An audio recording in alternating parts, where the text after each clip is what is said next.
আজকে চলে এসেছি একটা মশলার রেসিপি নিয়ে। সেটা হচ্ছে খুবই গুরুত্বপূর্ণ মশলা।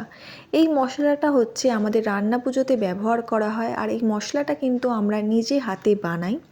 আর এই মশলাটার জন্যই কিন্তু আমাদের রান্না পুজোর রান্নাটা এত দ্বিগুণ টেস্টি হয়।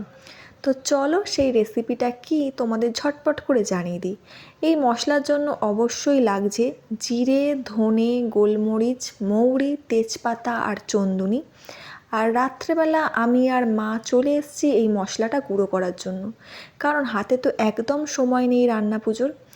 আর মশলাটা বানানোর সময় তোমরা অবশ্যই কিন্তু শুকনো কড়াই ভাজতে হবে। আর সব কটা মশলা কিন্তু একসাথে ভাজলে হবে না, একটা একটা মশলা ভাজতে হবে আর গুঁড়ো করতে হবে। আর মা এদিকে মশলাগুলো ভেজে আনছে, আমি এদিকে গুঁড়ো করছি আর চেলে নিচ্ছি। আর অবশ্যই তোমরা কিন্তু মশলাটা চালনির সাহায্যে চেলে নেবে, নয়তো অনেক সময় মশলাটা কিন্তু গুঁড়ো হবে না, ছিবড়ে ছিবড়ে থাকবে, তোমরা আবার সেটাকে কিন্তু গুঁড়ো করবে।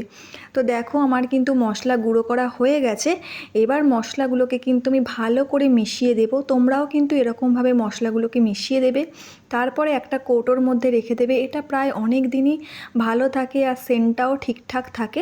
তো এটাই হচ্ছে আমাদের রান্না পুজোর স্পেশাল মশলা। তো তোমাদের ভিডিওটা কেমন লাগলো অবশ্যই কিন্তু আমাকে কমেন্ট করে জানিও। এক বয়ম পুরো রান্না পুজোর মশলা রেডি।